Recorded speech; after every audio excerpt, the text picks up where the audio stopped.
ఉన్నారు కనుక మీరు ఏం ఆలోచన చేస్తే బాగు చేయండి అని నాకు చెప్పడం నమ్మించింది.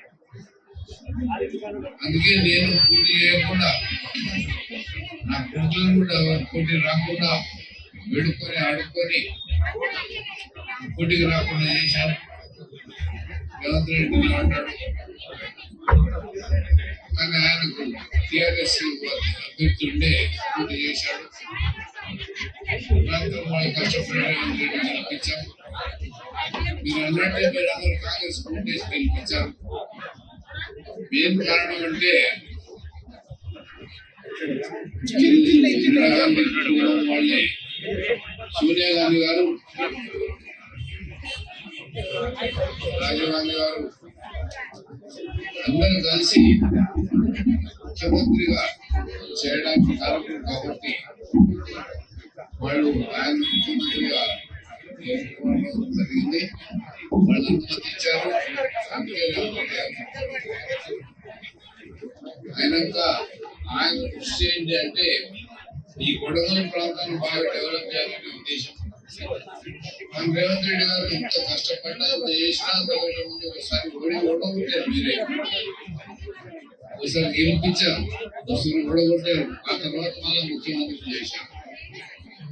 అంత శక్తి మీ ఊట్లో ఉంది.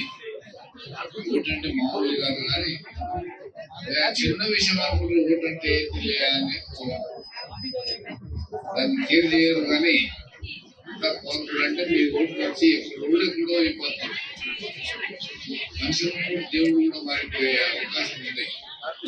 అటువంటి ఓటుని దుర్వినియోగం చేస్తున్న కూడా ఎంతమంది ఆ ఓటు డబ్బులు తీసుకొని ఓటేస్తారు, ఏమేమో చేస్తారు. అంటే ఎలక్షన్ అన్ని చూసాం మనం కాబట్టి చాలా కష్టపడి ఆయన గెలిపించాం. కలిసి మీరందరూ ఆశీర్వదిస్తేనే ఆయన ముఖ్యమంత్రి అయ్యాడు. కాబట్టి ఆయన తన పాత్ర నిర్వహిస్తే ఈరోజు గ్రామాన్ని డెవలప్మెంట్ చేయాలనే ఉద్దేశం ఆయన ఉన్నది. కాబట్టి మనకు ఇంజనీరింగ్ కాలేజ్, మెడికల్ కాలేజ్ అన్ని తీసుకొచ్చారు. ఇటువంటివి కూడా మన దగ్గర తీసుకొచ్చే అవకాశం ఉంది. ఈ రోజు వెటర్నరీ కూడా పెద్ద ఎత్తున మార్పు చేస్తాడు. పశువులకు కూడా చాలా పెద్ద ఎత్తున చేయాలనే ఉద్దేశం ఉంది. కనుక అందరితో ఒకటే రేవంత్ రెడ్డి మళ్ళా ఎలక్షన్ నిలబడాలని అనేది మీరు చెప్పాలి. రేవంత్ రెడ్డి గారు మళ్ళీ నిలబడతాడు, మళ్ళీ ముఖ్యమంత్రి అవుతాడు అని నేను అనుకుంటున్నాను. ప్రజలు ఏం చేస్తారని నాకు తెలియదు. కానీ మేము ఎంత చేసినా అందరూ అలా గెలిపించిన మీరే అటువంటి ఓటర్లు అన్నీ జరుగుతుంటాయి. 5 సార్లు గెలిచినట్టే ఎన్నేళ్ల తర్వాత ఒకసారి 2 సార్లు గెలిపించడం, మరోసారి 2 సార్లు గెలిపించారు. వెంకటయ్య గారు 3 సార్లు చేశాడు. కానీ ఆ 3 సార్లు ఎంతో కష్టపడి గెలిపించారు. అదే రామ్యన్ని. అలాంటి మళ్ళీ ఆయన నన్ను గెలిపించారు. కానీ ఎవరు మాత్రం మాకు ఇవ్వలేదు. ఈ కాన్స్టిట్యూన్సీ అందరూ రాలేదు. కానీ ఈరోజు రేవంత్ రెడ్డి గారు ముఖ్యమంత్రి చేశారు. మంత్రి గారు ముఖ్యమంత్రి ఈ రాష్ట్రానికి అధినేతం చేశారు. కాబట్టి ఆయన కూడా ఈ కొడంగల్ ప్రాంతాన్ని డెవలప్ చేయాలనే ఉద్దేశం ఉన్నది. ప్రతి గ్రామానికి దాదాపు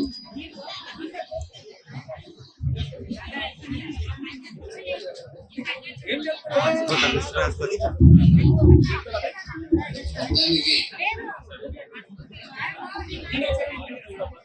399 కోట్లు ఏ దానికి చేయాలనే ఉద్దేశం ఇచ్చేది. మున్సిపాలిటీకి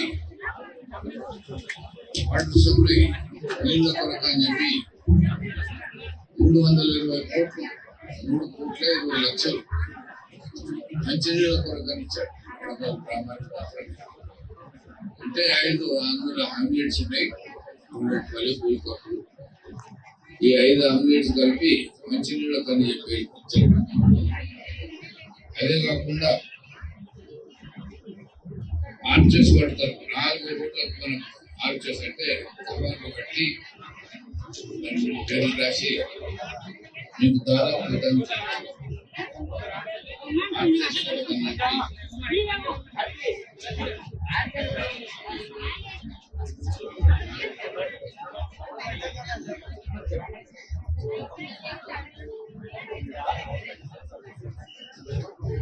సోదరులారా,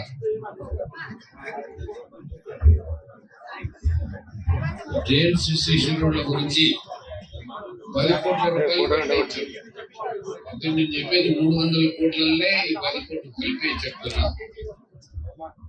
ట్రైన్స్ కానీ సీసీ రోడ్లు కానీ ఎక్కడెక్కడ లేవు, వాటన్నిటికి సీసీ రోడ్లు చేయమని చెప్పాడు. 10 కోట్ల రూపాయలు కేటాయించాడు. ఆ విధంగా ఏ దానికి ఎంత డబ్బు పెట్టాలి అన్ని లిస్ట్ రాసి పంపించాడు. మీకు జరుగుతున్నా కూడా ప్రజలకు. అందుకే నేను కూడా ఎమ్మెల్యే త్యాగం చేస్తే ఆయన నాకు పోలీస్ హౌసింగ్ కార్పొరేషన్ యొక్క చైర్మన్ చేశాడు. నాకెంత ఉద్యోగం అయితే జీతం వచ్చేట్లాగా చేశాడు. రేపు జనరల్ బాడీ మీటింగ్ నా ఆఫీస్ పోలీస్ హౌసింగ్ కార్పొరేషన్ నేను వెళ్ళిపోవాలి హైదరాబాద్, కానీ మీ కొరకు మీ మీటింగ్ ఉన్నదని నాకు తెలిసి ఆనందమ్మ నిత్యంలో కానీ తల్లి జగన్ ఇంటి లాస్ట్కి వచ్చి ఉన్నాడు.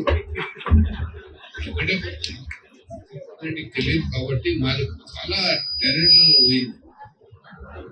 టెనెంట్ అంటే గవర్నమెంట్ ల్యాండే. అలాంటప్పుడు నేను ఒకటే కొడుతుంది తిరుపతి రెడ్డి, మా టెనెంట్ ల్యాండ్లో ఎక్కడి నుంచి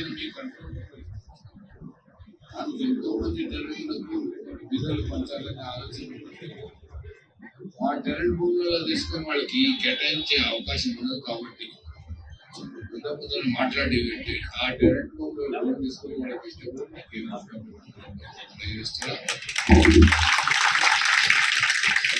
ఆ టెనెంట్ భూములు అంటే దొరకని భూమి ఎవడో తీసుకొచ్చాను కాదు, గద్వాల నుంచి వచ్చి అర్జున్ వచ్చి ఆ ఊరు కూడా తీసుకొని తప్పలేదు కదా. గద్వాల అర్జున్ కాబట్టి అర్జున్ లేరా చాలా మంది వచ్చి వాళ్ళ ఆడ నుంచి పెట్టుకుని నల్లజర్లు కూడా మా చెట్టు పెట్టిండు. చూసారా, మా కోట పాడైందే నల్లజర్ల నుంచి. మా పాలోడు అంటే మా మామ ఇంటికి వచ్చినోడే, ఆ ఇంటికి 7 తరాల నుంచి ఇంటికి వచ్చినోడే. ఓ పిల్లలు అంటే నాకే ఉంటాడు, ఎవరు లేదు. మాజీ మున్సిపల్ నా కొడుకు జగదీశ్వర్ రెడ్డి గారు ముద్దప్ప నా సొట్టపురి పెద్దన్న కొడుకు. అలాంటి వాళ్ళని కూడా పోటీ చేయకుండా రేవంత్ రెడ్డికి ఇచ్చింది ఏంటంటే పక్కన రాష్ట్రం కాంగ్రెస్ గెలిపిస్తారు, ఆ ప్రజలు కూడా కాంగ్రెస్ గెలిపిస్తారన్న ఆశతో అడుగుకొని వేడుకొని వాళ్ళకి పోటీ చేయకుండా చేసి ఆయన గెలిపించాలని నేను ముఖ్యమంత్రి చేశాను. ఆయన ముఖ్యమంత్రి ఉండాలని ఆయన ఈ విధంగా తీర్చుకోవాలని కోరికతో ఇంత డబ్బులు ఇచ్చాడు. చాలా సేవ చేస్తున్నాడు. మెడికల్ కాలేజ్ ఇచ్చాడు, ఇంజనీరింగ్ కాలేజ్ ఇచ్చాడు. మరి ఇన్ని కాలేజీలు ఇచ్చి ఈ విద్యలో ఎండబడ్డ కుటుంబాలని ఎంతోమంది ఇంజనీర్లు కావాలి, డాక్టర్లు కావాలనే ఉద్దేశంతో మెడికల్ కాలేజ్ ఇచ్చాడు. ఆయన డ్యూటీ కంప్లీట్ గా చేస్తున్నాడు. కనుక మీరు అందరూ వచ్చే ఎలక్షన్ కూడా తప్పకుండా ఎందుకంటే రైతులు కూడా మాకు డబ్బులు వేయాలని వాళ్ళకు కూడా డబ్బులు ఇస్తున్నారు. కనుక మీరు తప్పకుండా వచ్చే ఎలక్షన్లో గెలిపిస్తారని ఆశిస్తున్నా. తప్పకుండా మీరు గెలిపించాలని నేను మనవి చేస్తున్నా, కోరుకున్నా. తప్పకుండా మనం ముఖ్యమంత్రి చేస్తే మనం డెవలప్మెంట్ అయ్యే అవకాశం ఉంది. కాబట్టి తప్పకుండా మీరు చేయకుండా మిమ్మల్ని గెలిపించారు. మేము లేదా కానీ మేము చేసింది ఏం లేదు. ఎందుకంటే పదవిలో అధికారం ఉంటేనే పని చేయగలుగుతాం. ముఖ్యమంత్రి అయ్యాడు కాబట్టి ఆయన చేస్తున్నాడు. ముఖ్యమంత్రి కాకపోతే ఆయన కూడా చేయలేడు.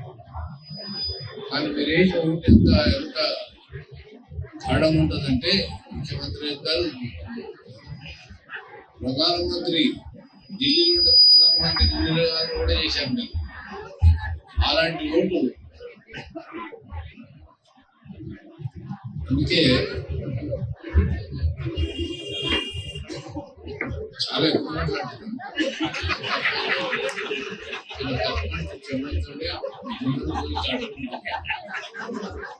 మున్సిపల్ చైర్మన్ చెప్పినట్టు ఎలా అందులో జనకు మనం చూస్తున్నా తప్పక ఎన్నికలు వస్తే కాంగ్రెస్ మీరు ఆశీర్వాదం ఇవ్వండి, కాంగ్రెస్ చేయండి. రేవంత్ రెడ్డి గారు తప్పకుండా మరొకకుండా ఆయన్ని గెలిపించే ప్రయత్నం మేము